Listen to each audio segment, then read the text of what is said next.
नमस्कार, आप सभी को आपके ही अपने YouTube चैनल आर्ट्स क्लास पे स्वागत है और मैं भारती सर।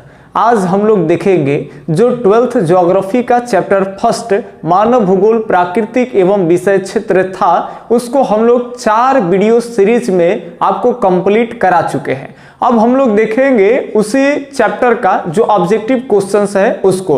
तो लगभग 25 से 30 ऑब्जेक्टिव क्वेश्चंस आज की हम लोग वीडियो सीरीज की इस क्लास में कराएंगे आपको, जिसमें से अगर आप पूरा देख लेते हैं तो 2 अंक आपका बोर्ड के एग्जाम में पक्का हो जाएगा।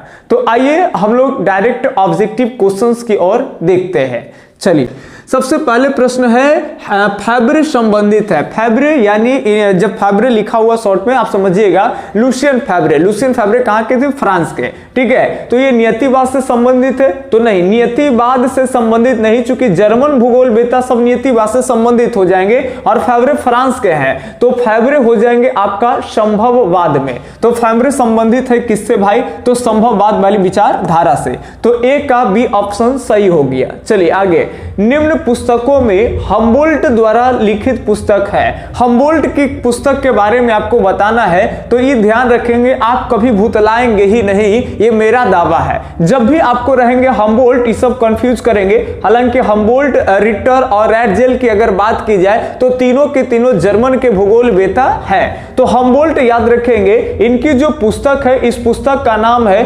कॉस्मोस। अब ये याद कैसे रहेगा, बाद में आप भूल जाओगे तो ये याद रखेंगे हम्बोल्ट। बोल्ट कहेगा तो समझिएगा वो नट वोल्ट कह रहा है, तो नट वोल्ट आप समझते ही होंगे। तो जैसे ही में रहेगा हम्बोल्ट, आप उतना इनका पूरा नाम याद नहीं रखेंगे कि बोन हम्बोल्ट है। जैसे ही लगेगा हम्बोल्ट और कहेगा इनका किताब, तो कहिए बोल्ट ओ कसना है, कुछ करना है, कसना है। तो ये याद रखेंगे, हो जाएगा कॉस्मोस। तो ये ध्यान से सुनेंगे, बोल्ट को क्या करना है? कसना है, तो हो जाएगा आपका कॉस्मोस। तो ऐसे ही आप याद रख सकते हैं, हम्बोल्ट की पुस्तक का नाम है कॉस्मोस। तो दूसरा के आपका बी ऑप्शन सही हो गया। देखिए यहाँ पे सभी प्रश्न आपको एकदम बढ़िया से सही आंसर के साथ दिया जाएगा, किसी तरह के आपको रॉन्ग आंसर नहीं हो सकता है। ठीक है, कभी हमसे ही बोला जाए, बोलने के क्रम में माइंड इधर से उधर हो जाए तो अलग बातें है। अगर वैसा होता है तो आप अपना कमेंट में राय दीजिएगा, उसको संशोधित कर दिया जाएगा, आपको यहाँ परेशानी नहीं होगा। चलिए, प्रकृतिवादी विचारक थे, कौन है भाई प्रकृतिवादी? तो देखिए रैटजेल, हम्बोल्ट और रिटर, ये तीनों के तीनों जो है ये जर्मन के भूगोल वेता है। तो जर्मन भूगोल वेता है और जर्मन सभी भूगोल वेता जो है वो प्रकृतिवादी विचारधारा के हैं, इसीलिए आपका डी ऑप्शन सही हो जाएगा जी, इनमें से सभी। अगले प्रश्न की ओर अगर हम बढ़े तो अगला प्रश्न है, नियतिवाद एवं संभववाद के बीच मध्यस्थ करने वाली जो परिकल्पना है उसको क्या कहते हैं? तो नियतिवाद और संभववाद में हम लोग पढ़े थे कि ये दोनों के बीच का जो कॉन्सेप्ट निकल के आया था, अमेरिका जो नियतिवाद देने का काम जर्मन के भूगोल वेता किए थे, और खास कर करके हाँ कुछ ऐसे हैं जैसे एलएनसी सैंपल है अमेरिका के है, लेकिन सपोर्ट की है नियतिवाद को। लेकिन ज्यादातर विद्वान जो है विचारक वो जर्मन के नियतिवाद है, और जो फ्रांस के विचारक है भूगोल वेता वो संभववाद को। लेकिन ग्रिफिथ टेलर अमेरिका के हैं, और ये दोनों के बीच के कड़ी निकाले थे कि ना तो मनुष्य प्रकृति का गुलाम ही है और ना ही तो उसका मालिक है। ठीक है, और वो बोले थे प्रकृति के नियमों को समझ कर करके, और वो बीच के एक कड़ी निकाले थे जिसको हम लोग कहे थे रुको और जाओ, ये ट्रैफिक सिग्नल के आधार पे बताए थे। तो यहाँ पे 4th का सही ऑप्शन हो जाएगा रुको और जाओ। ये नियतिवाद और संभववाद ये दोनों के बीच के परिकल्पना है। चलिए, ये आपका 4th का बी ऑप्शन सही हो जाएगा।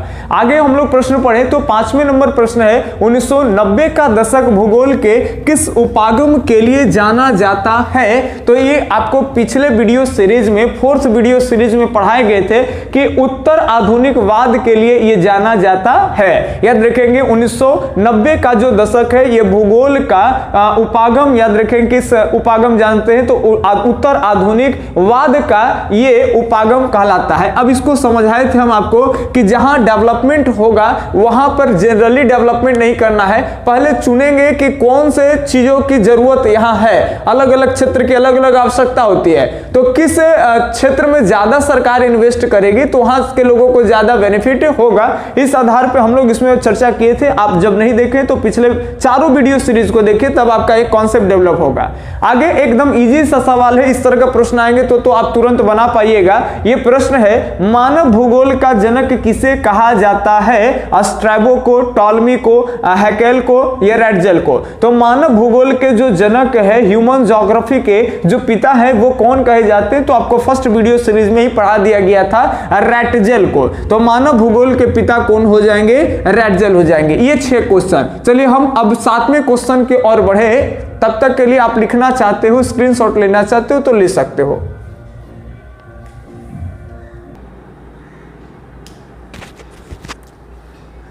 चलिए, तो 7वां नंबर प्रश्न आप देख पा रहे हैं, प्रत्यक्षवाद की अवधारणा किसने दिया?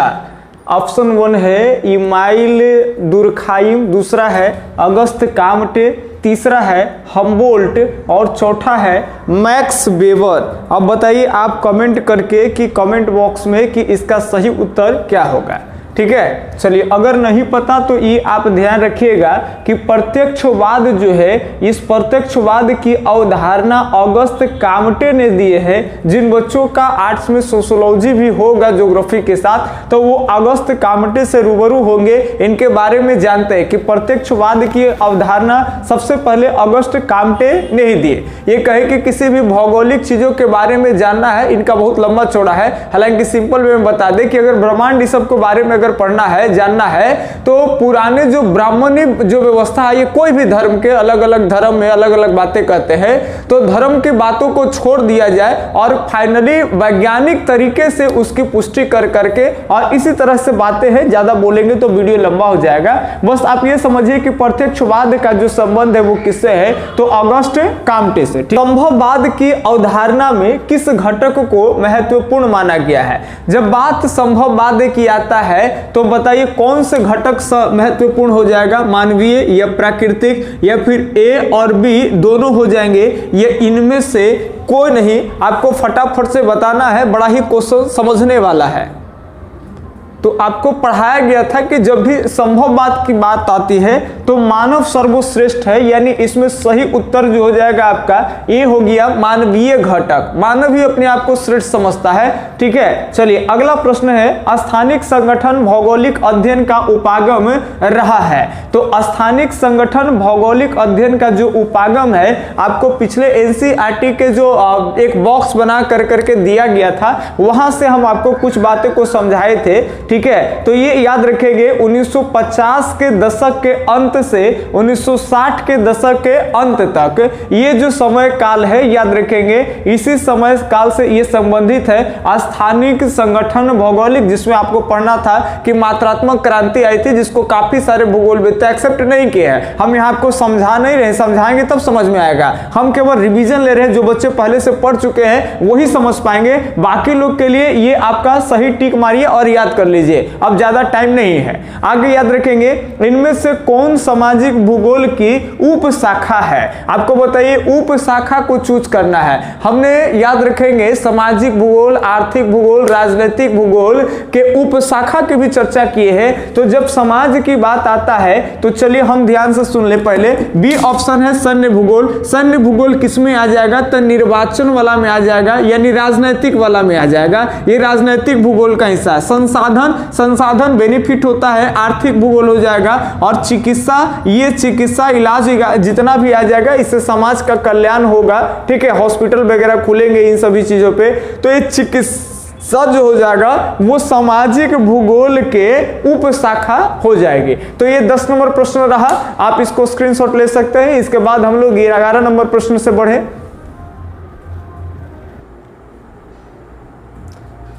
आइए 11 नंबर प्रश्न है, निम्नलिखित में कौन सा एक मानव भूगोल से संबंधित नहीं है? आपको नहीं चुनना है भाई कि मानव भूगोल से संबंधित नहीं है। क्षेत्रीय विभिन्नता, इसके अलावा दूसरा है मात्रात्मक क्रांति, तीसरा है स्थानिक संगठन, अन्वेषण एवं वर्णन। तो एनसीईआरटी का जो डायग्राम देखिएगा आपको ये सब मिल जाएगा, इन सभी के बारे में पढ़ना है। क्षेत्रीय विभिन्नता, स्थानिक संगठन, अन्वेषण एवं वर्णन याद रखेंगे। तो ये आपका नहीं पूछ रहा है, तो ये याद रखेंगे मात्रात्मक क्रांति से संबंधित नहीं है ये। तो ये आपका 11 का बी ऑप्शन सही हो जाएगा। अगला प्रश्न है मानव भूगोल क्रियाशील मानव और अस्थायी पृथ्वी के परिवर्तनशील संबंधों का अध्ययन है, ये कथन किसने कहा था? आपको याद आ रहा होगा कि जर्मन के एक विद्वान है जिनका नाम है मानव भूगोल के जनक, इनका नाम है क्या भाई? तो इन्हीं का नाम है फ्रेडरिक रेटजेल। और फ्रेडरिक रेटजेल के जो शिष्य है एलन सी सेम्पल, ये उन्हीं का लाइन है। आपको वीडियो सीरीज के पहले वीडियो सीरीज में ही शुरुआती में बताया गया है। तो एलन सी सेम्पल जिनको कुमारी सेम्पल के नाम से भी जानते हैं। तो 12 नंबर प्रश्न का सी ऑप्शन यहां पे आपका सही हो गया। आगे देखेंगे 13 नंबर प्रश्न है कि निम्नलिखित में कौन विद्वान मानव भूगोल से संबंधित नहीं है? एक विद्वान का नाम आपको इसमें से चूज करना है जो ह्यूमन ज्योग्राफी से रिलेटेड नहीं कर पाते हैं, नहीं है भाई उससे संबंधित। सेम्पल, एलन सी सेम्पल जिनके बारे में कुमारी सेम्पल है। दूसरा है रेटजेल। बताइए ये सब मानव भूगोल से संबंधित है कि नहीं है? तो बिल्कुल है। इसके अलावा में हंटिंगटन है कि नहीं है? ये भी है। तो आपका नहीं कौन हो जाएंगे? तो बार्ट्रैंड रसेल जो है ये नहीं हो जाएंगे, यानी सी ऑप्शन ही क्या हो जाएगा? सही हो जाएगा। आगे प्रश्न को बड़ा बढ़िया से पढ़िए। नवनिश्चयवाद, जिसको नवनियतिवाद भी कहते हैं, और नवनियतिवाद से संबंधित कौन है? क्या ब्लास है? ब्लास का मतलब वही हो गया पॉल विडाल डी ला ब्लास। या फिर याद रखेंगे हम्बोल्ट है, ये रेटजेल है, ये टेलर है। तो यहाँ पे सही ऑप्शन जो हो जाएगा वो टेलर ही हो जाएंगे, ये याद रखेंगे। सही ऑप्शन क्या हो जाएगा? तो टेलर, यानी ग्रिफिथ टेलर, जो कि अमेरिकी भूगोलवेता है। तो ये हम लोग 14 प्रश्न देखें। अब चलते हैं 15वें प्रश्न की ओर। स्क्रीनशॉट लेना चाहे तो आप ले सकते हैं, बीच में बहुत सारा मौका भी आपको दिया जाता है। 15वां नंबर क्वेश्चन है एंथ्रोपोजियोग्राफिया किसने लिखा? पॉल विडाल डी ला ब्लास ने, रेटजेल ने, डेविस ने और जीन ब्रुन्स ने। तो ये आपका एंथ्रोजियोग्राफिया जो है, सॉरी एंथ्रोपोजियोग्राफिया जो है, ये इसके जो लेखक है वो है फ्रेडरिक रेटजेल, यानी बी ऑप्शन ही सही हो जाएगा। तो 15 का आपका क्या हो जाएगी? बी हो जाएगा। 15 का क्या हो जाएगा जी? तो बी ऑप्शन सही हो जाएगा। ठीक है, आगे अगर बात कर ले तो 16 नंबर प्रश्न है भूगोल की दो मुख्य शाखा, याद रखेंगे भूगोल की दो मुख्य शाखाएं कौन सी है? प्रश्न बोल रहा है कि भूगोल के दो मुख्य शाखाएं कौन सी है? ऑप्शन 1 देख रहे हैं क्रमबद्ध भूगोल और प्रादेशिक भूगोल, यानी सिस्टमैटिक ज्योग्राफी और रीजनल ज्योग्राफी। दूसरा आपका ध्यान देंगे मानव भूगोल और क्रमबद्ध भूगोल, ये तो होगा ही नहीं मानव भूगोल और क्रमबद्ध भूगोल, ऐसे ये ही ऑप्शन सही है। चूंकि हम पिछले वीडियो में क्लिप 4 में आपको पढ़ाए थे, हम वीडियो के सीरीज में क्रमबद्ध भूगोल और प्रादेशिक भूगोल, दोनों भूगोल किस तरह से अध्ययन किए जाते हैं, भूगोल की ये दो विधियां हैं। ठीक है, तो ये सभी चीजों पे चर्चा कर दिए। तो हम डायरेक्ट ऑप्शन पर आंसर पे चल रहे हैं। 16 का यहाँ पे ए ऑप्शन सही हो जाएगा। भूगोल की दो मुख्य शाखाएं हैं क्रमबद्ध भूगोल और प्रादेशिक भूगोल, ये भी आप याद रखिएगा। आगे 17 नंबर प्रश्न बहुत खूबसूरत सा प्रश्न है व्यवहारिक भूगोल, राजनैतिक भूगोल, जितने भी हम आपको मानव भूगोल के जो प्रकार पढ़ाए थे वो सबको इसमें एडजस्ट किया गया है कि व्यवहारिक भूगोल हो या राजनैतिक भूगोल हो या आर्थिक भूगोल हो या फिर सामाजिक भूगोल हो, ये सब जो भूगोल के प्रकार है ये याद रखेंगे कौन से भूगोल के उप क्षेत्र हैं, ये याद रखेंगे। ये सभी भूगोल के याद रखेंगे, क्या याद रखना है भैया? व्यवहारिक भूगोल, राजनैतिक भूगोल, आर्थिक भूगोल अथवा सामाजिक भूगोल जो है ये भूगोल के कौन उप क्षेत्र में आता है? तो आगे ऑप्शन दे रहा है, पहले देखेंगे सामान्य भूगोल या विशिष्ट भूगोल या मानव भूगोल या जीव भूगोल। तो आपको ये बताना है कि ये सब के सब किस भूगोल की शाखा में आ जाएंगे, यहां पे आपको फोकस करना है। शायद ऑप्शन ही दूसरा आ गया क्या? नहीं, चलिए ठीक है। तो देखिए ये व्यवहारिक भूगोल है। प्रश्न क्या कर रहा है? भूगोल के उप क्षेत्र है। अब यहाँ पे क्या है कि आपका जो प्रश्न यहाँ पे है, 1 मिनट रुक जाइए, प्रश्न में लगता है मिस्टेक है। तो ये देखेंगे जी, ये सभी जो हम आपको प्रकार पढ़ाए थे ये याद रखना है, ये प्रकार पढ़ाया गया आपको कि ये मानव भूगोल के है, ये याद रखना है, ये सभी मानव भूगोल के ही उप क्षेत्र होते हैं। ये मानव भूगोल के क्या है, तो ये उप क्षेत्र है। तो सही ऑप्शन जो आपका हो जाएगा ये भी हो जाएगा। व्यवहारिक भूगोल है, राजनीतिक भूगोल है, आर्थिक भूगोल है और सामाजिक भूगोल, ये सब किसके शाखा है, तो मानव भूगोल के। क्लिप 4 आप उलट के देख लीजिएगा, आपको वहां पे मिल जाएगा। ठीक है, अगला एक प्रश्न है, रुको और जाओ निश्चयवाद की संकल्पना किसने दी है? रेडजल ने, या हम्बोल्ट ने, ब्लास ने, ये टेलर ने? ये टेलर साहब का कथन है, रुको और जाओ, रुको और जाओ। तो ग्रिफिथ टेलर अमेरिकी भूगोलवेत्ता, डी ऑप्शन सही हो जाएगा। 18 के क्या हो जाएगा आपका डी। चलिए 19 नंबर प्रश्न की ओर बढ़े, तब तक आप स्क्रीनशॉट लेना चाहे तो ले सकते हैं। 18 नंबर प्रश्न है, आर्थिक भूगोल में निम्नलिखित में से कौन सा उप क्षेत्र शामिल नहीं है? नहीं को चूज करना है। संसाधन भूगोल आप पढ़े थे कि ये आर्थिक भूगोल का एक भाग है भाई, आर्थिक भूगोल का ही एक उप क्षेत्र है। दूसरा उद्योग भूगोल के बात कर ले तो इंडस्ट्री वगैरह ये सब भी किसका भाग है, तो आर्थिक भूगोल का ही भाग है। कृषि, ये तीनों के तीनों देख ले तो ये आर्थिक भूगोल का हिस्सा है। लेकिन पर्यावरण की बात कर ले तो ये आर्थिक भूगोल का ये हिस्सा नहीं है और आपको नहीं वाला ही चूज करना है। तो 18 नंबर प्रश्न के ये आपका डी ऑप्शन सही हो जाएगा, पर्यावरण भूगोल। आगे 19 नंबर प्रश्न को देखेंगे, मानव भूगोल की मानववादी विचारधारा का संबंध मुख्यतः निम्नलिखित में से किससे नहीं था? तो ये बताना है। तो मानव भूगोल के मानवतावादी विचारधारा, मानवतावादी विचारधारा की अगर बात कर ले, कल्याण परक विचारधारा आपको पढ़ाया गया है, कल्याण परक भूगोल, और उसमें शिक्षा, स्वास्थ्य और भोजन पे जोर दिया जाता है, मनुष्य के बेसिक नीड्स। तो ये आवासन मनुष्य का बेसिक नीड्स है, स्वास्थ्य भी बेसिक नीड्स है, इससे कल्याण होगा, शिक्षा से भी कल्याण होगा। लेकिन मानवतावादी अगर विचारधारा की बात करें तो ये प्रवास नहीं होता है, माइग्रेट नहीं होता है, एक जगह से दूसरे जगह चले जाना।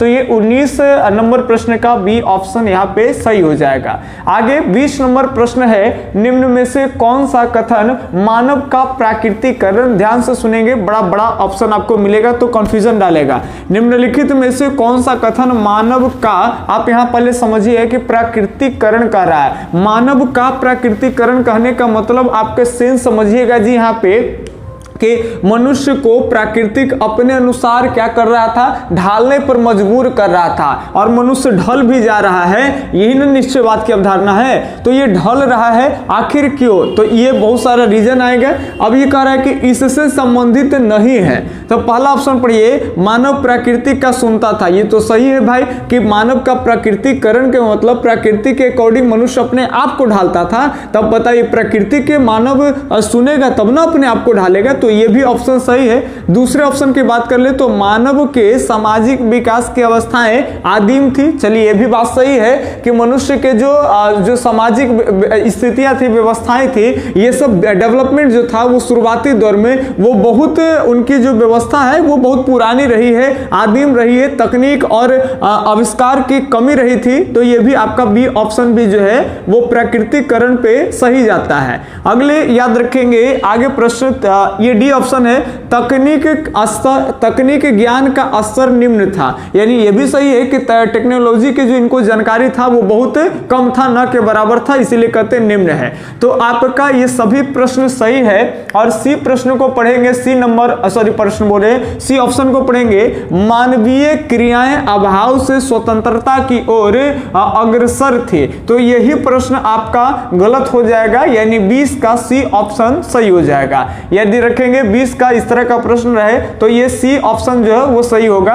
21 नंबर प्रश्न को देखेंगे, निम्न में से कौन सा उप क्षेत्र राजनीतिक भूगोल का उप क्षेत्र नहीं था? तो 21 नंबर प्रश्न का आपको चूज करना है कि राजनीतिक भूगोल का उप क्षेत्र नहीं है। अब बताइए निर्वाचन भूगोल होगा कि नहीं होगा? तो ये बिल्कुल होगा निर्वाचन भूगोल। ऐतिहासिक भूगोल, ऐतिहासिक भूगोल ये याद रखेंगे, ये सामाजिक भूगोल का उप क्षेत्र है जी। इतिहास, किसी भी जगह के इतिहास वगैरह के बारे में पढ़ते हैं या जानते हैं, ये भौगोलिक संरचना स्थिति, ये ऐतिहासिक भूगोल सामाजिक चीजों को प्रकट करता है, इसको सामाजिक भूगोल की श्रेणी में रखते हैं। और आगे सैन्य भूगोल, ये भी जो है राजनीतिक भूगोल से संबंधित है। और ये कह रहा है कि राजनीतिक भूगोल का उपक्षेत्र नहीं है, तो यही नहीं होगा चूंकि ये सामाजिक भूगोल का उपक्षेत्र है। बाकी निर्वाचन और सैन्य ये दोनों के दोनों जो है वो राजनीतिक भूगोल का उपक्षेत्र है। तो बस ज्यादा हार्ड नहीं, इसी तरह का कुछ प्रश्न आते हैं जो हम आपको करा दिए, कुछ हार्ड टाइप के प्रश्न थे उसको भी कराए, और कुछ जो जनरली आपको ऑब्जेक्टिव सबके पीडीएफ वगैरह पे यूट्यूब पे या फिर आपका गूगल पे मिल जाएगा, ठीक है। तो हमने यहाँ पे करा दिए। अब इन तमाम आंसरों पे आप पूरा है जो है कि भरोसा बिल्कुल 100% कर सकते हैं। अगर कहीं आपको डाउट है तो आप कमेंट में कर सकते हैं। आप कहेंगे कि भरोसा इसलिए आप करिए चूंकि उसके पीछे का रीजन यही है कि इन तमाम प्रश्न, इससे अतिरिक्त प्रश्न और अधिक प्रश्नों को हम अपने यहाँ ऑफलाइन के सेंटर में बच्चे से ये प्रश्न को करा देते हैं। कहीं भी बाय द वे अगर मिस्टेक रहा, कहीं दिक्कत हो किसी तरह के, तो बच्चे से एकदम सेलेक्ट होकर के कट छट करके एकदम यूनिक जो क्वेश्चन कहते हैं कि एक भी आंसर गलत ना हो, इस तरह से जब आता है तब हम आपको फ्री कंटेंट के रूप में आपको यहाँ पे दे रहे हैं। तो बस आप सबसे यही एक छोटा सा रिक्वेस्ट है कि आप हमारे चैनल को केवल आप देखते हैं वीडियो तो लाइक नहीं करते हैं, वीडियो को लाइक किया कीजिए और चैनल सब्सक्राइब कीजिए। तब तक के लिए जय हिंद, मिलते हैं अगले वीडियो में।